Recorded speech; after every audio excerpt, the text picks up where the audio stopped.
Hello friends, in the previous series of my illegal adventures in the Chernobyl Exclusion Zone, I showed how the first day of the journey went and how we visited the island of the third stage of the construction of nuclear power plant.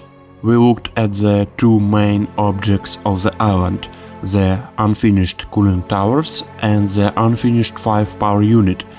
Then they made a halt to wait for darkness and head towards Pripyat. We decided to go down to the cooler pond and try to get some water. Most likely the water is normal and after cleaning it will be drinkable, but we don't have much of a choice. We have almost no water left, not even enough to cook food. Pretty dangerous descent. Here you can easily twist your leg.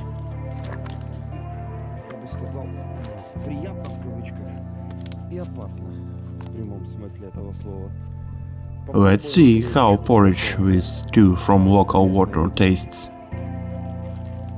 Looks like hydrogen sulfide is coming out of the water. We got water and now we go to the place where we left the backpack. We will prepare dinner and tea with chocolate. After such a walk, the appetite walk are brutal. There are some romantic moments along the way. First, porridge with meat is being prepared. We smoke cigars and drink cognac.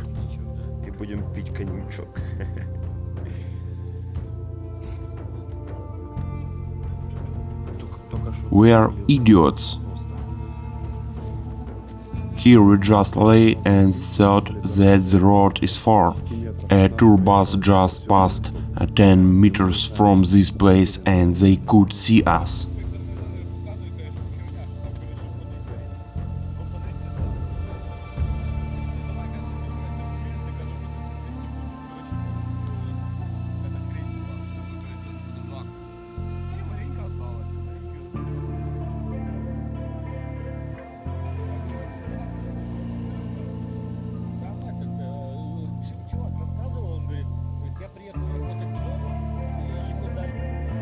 It's getting dark soon. We are on our way. We managed to sleep in this quiet place for a few hours.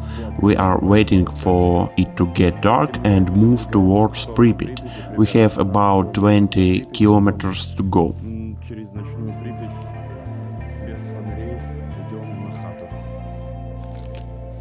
We almost reach our house, which is located in a village on the outskirts of Pripyat. We plan to sleep in it for the next 2 days.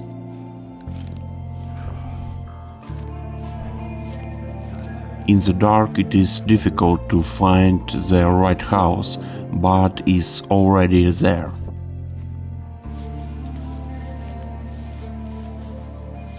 Hooray! We finally found a home.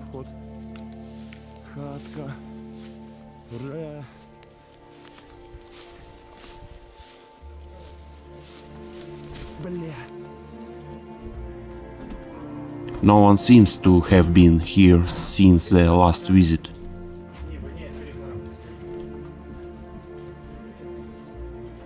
Gagarin says that he smells fumes and I say that the house itself can't smell like that.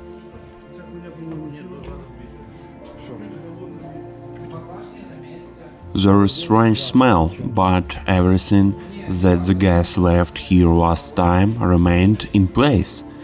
Even if someone here drank alcohol, they did not touch the rest.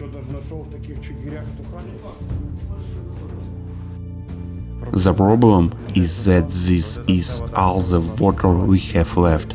The guys now have to go to the river at night and collect water. The trip there and back takes an hour and a half. On the third night, the accumulated fatigue makes itself felt. It was very difficult to walk. In the end, everyone walked with difficulty. The eagle generally had to drink a strong painkiller, because his feet hurt a lot.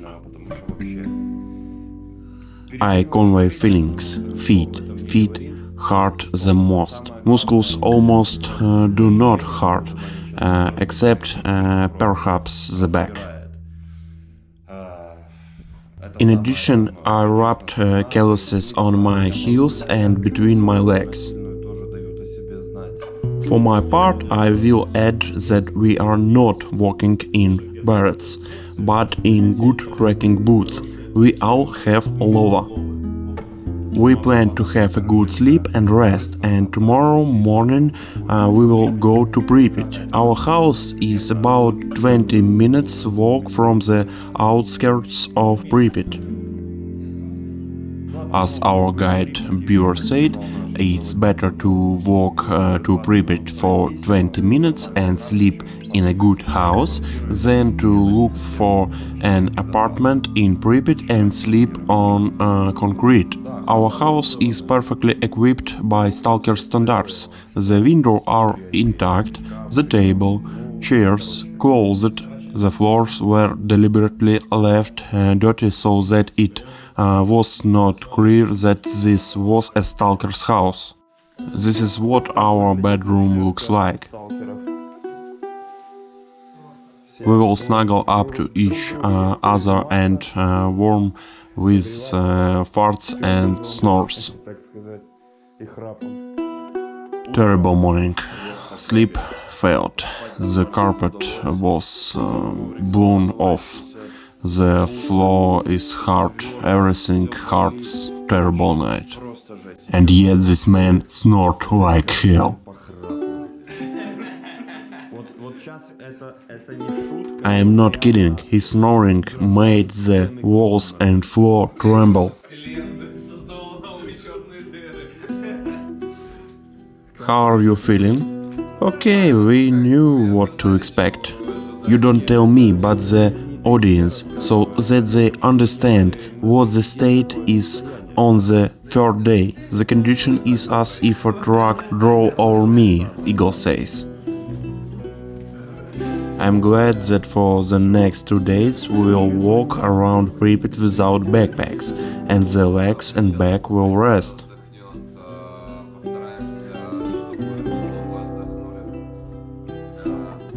Eagle says that the last night crossing of 15 kilometers was completely on asphalt, and that's why our feet hurt so much.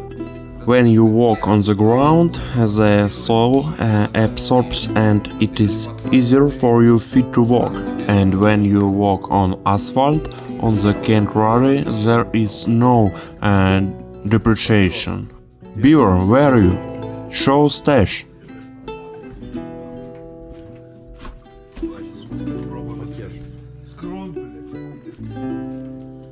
Take a flashlight.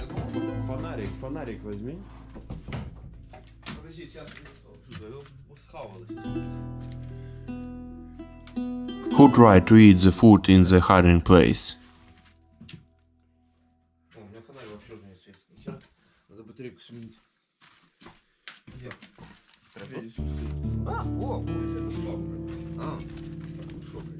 Look, the mice were trying to gnaw through and get to the food, but they did not succeed. The food remained intact. The mice were probably offended. They gnawed for so long and eventually did not get to the food. A complete secret. The eagle saw the oatmeal and said that no one should touch it. It will be his breakfast. Spaghetti, meat and spices. Perfect lunch in the zone.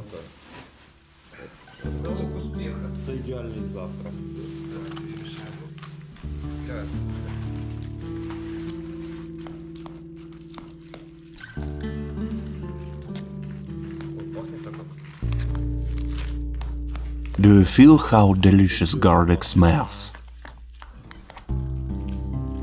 Wake up, Gagarin, breakfast is ready.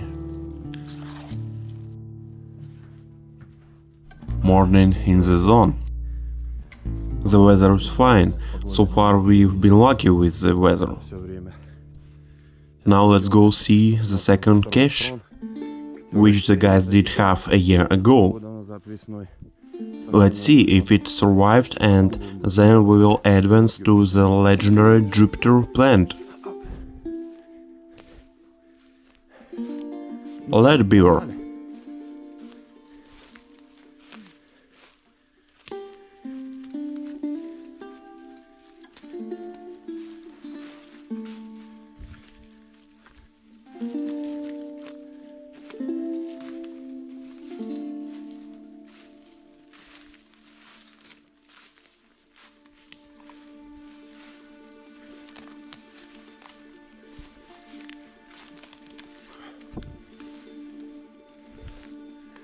It seems the cache is whole, says Beer.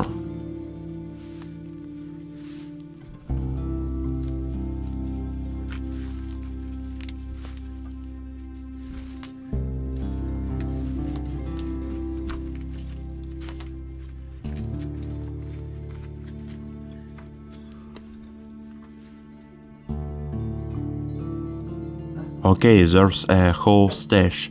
There's still canned food here for another week.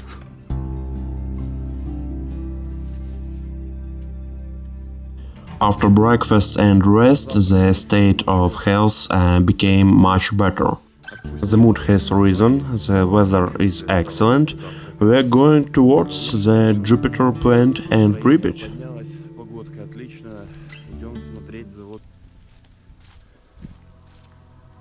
Now we are behaving as quietly and carefully as possible, because Pripyat has the most patrols.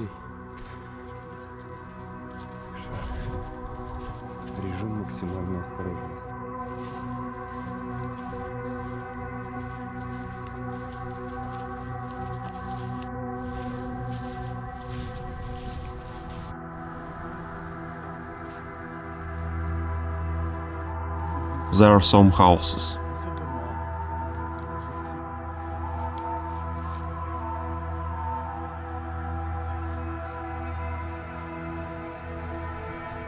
We came to the outskirts of Pripyat. There are several 5-story houses.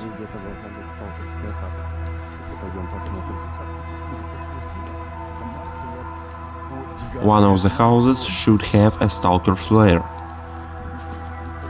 Gagarin says that at that time these houses were considered elite.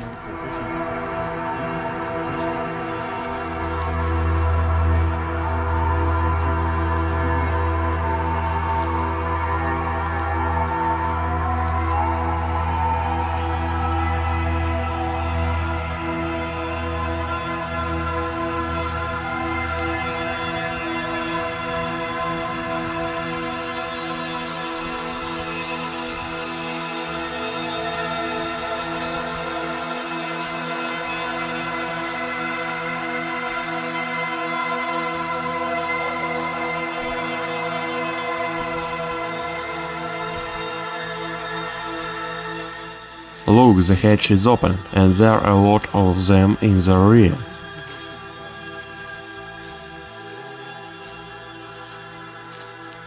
It is very easy not to see such a hatch and get seriously injured.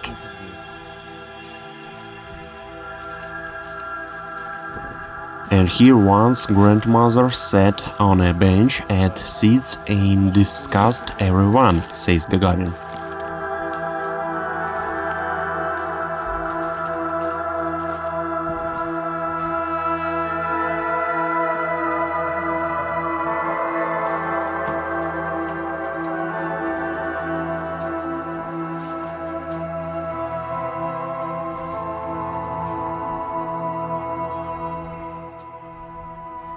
List of people living in the house.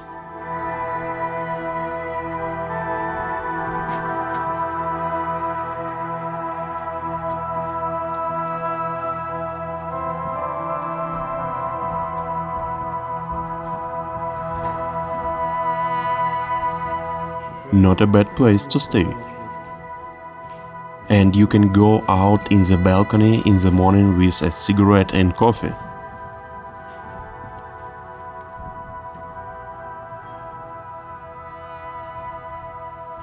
We did not find a stalker's lair in this house, now we will look in another house.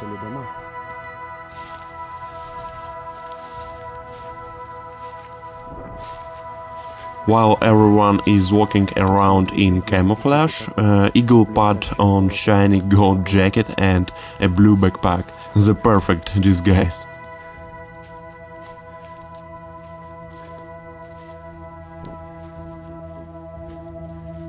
Another open hatch.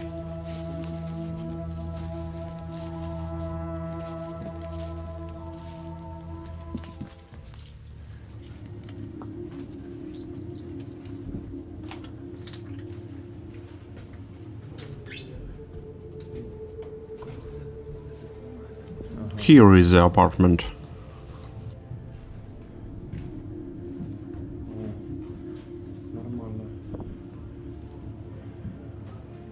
This is Stalker comfort.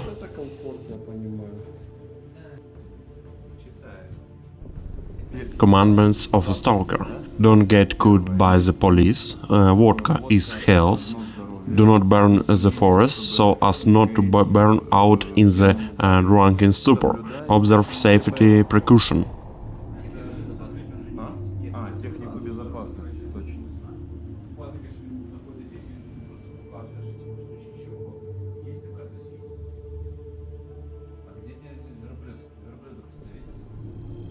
Judging by the swastika on the wall, there were even Ukrainian Nazis here.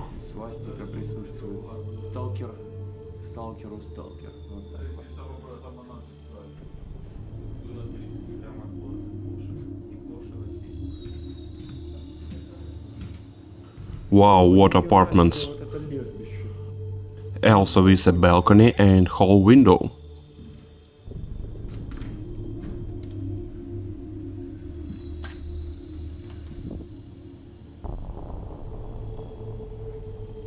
This is a cool Stalker's lair, but its main disadvantage is that the police often come here. While the guys are discussing what brings toy roosters here, Coop found a recording from their trip 6 months ago.